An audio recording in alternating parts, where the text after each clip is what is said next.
તો ખાસ ખબરમાં આગળ વાત કરી લોકસભા ચૂંટણીના મોટા ભાગના ઉમેદવારો જાહેર થઈ ચૂક્યા છે। કોંગ્રેસની પ્રથમ યાદીમાં જાહેર થઈ ચૂકી છે, ત્યારે ભાજપની પણ 2 યાદીઓ જાહેર થઈ ચૂકી છે।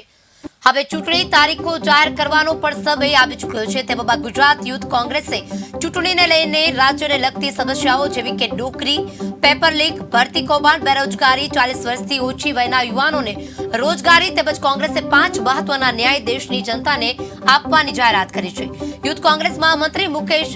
આંજણાએ પ્રેસ કોન્ફરન્સ કરીને માહિતી આપી હતી, જેમાં રાહુલ ગાંધીની યાત્રાને લઈને જે વચનો દેશની જનતાને આપ્યા છે તે અમલ કરવા માટે કોંગ્રેસ પાર્ટી વચનબદ્ધ છે। જેમાં વર્ષ 2 કરોડ લોકોને રોજગારીની મોટી વાતો નહીં કરી વર્ષે 30 લાખ લોકોને રાજ્યમાં નોકરી આપવા માટે પ્રામાણિક ગેરંટી આપી છે। તેમજ કોલેજના સ્નાતક વિદ્યાર્થીઓની ટ્રેનિંગની ખાતરી તેમજ જ્યાં સુધી વિદ્યાર્થીઓને ટ્રેનિંગ ચાલશે ત્યાં સુધી દર મહિને 8,500 જેટલું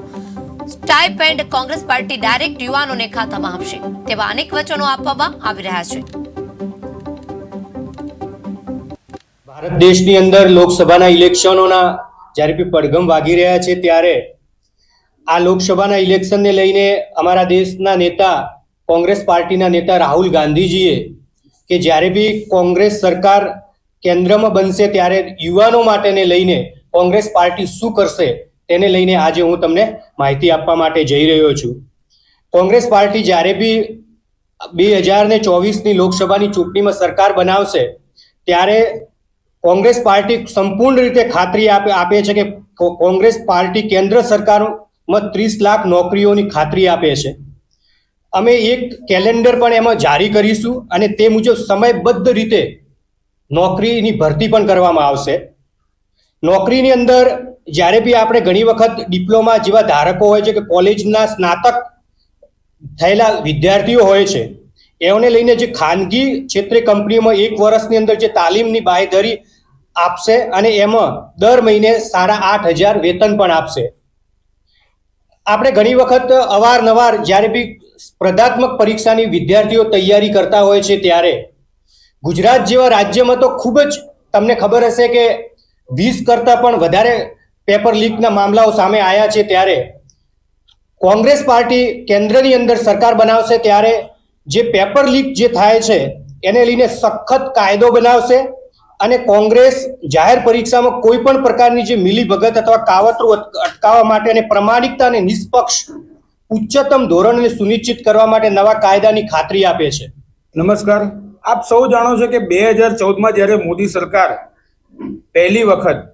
આવવાની હતી ત્યારે તેમણે 2 કરોડ રોજગારીની વાત કરી હતી, પરંતુ આપ સૌ જાણો છો કે દર વર્ષે 10 લાખથી વધારે નોકરી તો આ સરકારની અંદર છીનવાઈ રહી છે। ગુજરાતની અંદર પણ જે ટેટ ટાટના ઉમેદવારો હોય કે કોઈ જીપીએસસીના ઉમેદવારો હોય, ફોરેસ્ટ ખાતાના અધિકારીઓ હોય કે તેના ઉમેદવારો હોય, તે લોકોને જ્યારે નોકરી આપવાની વાત આવે છે ત્યારે પરીક્ષા પાસ કર્યા પછી પણ ભરતી કેલેન્ડર છે તેને યોગ્ય રીતે ફોલો નથી કરવામાં આવતું, જેના લીધે તેમની વય મર્યાદા વધી જતી હોય છે। જ્યારે પણ કોંગ્રેસની સરકાર આવશે ત્યારે નિયમિત રીતે ભરતી કેલેન્ડરનો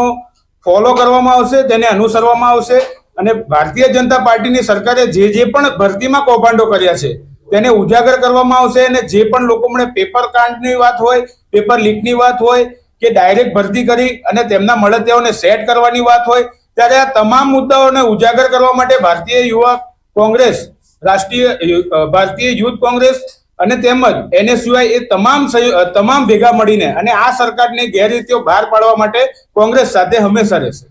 ભારત દેશની અંદર લોકસભાના ઇલેક્શનોના જ્યારે બી પડઘમ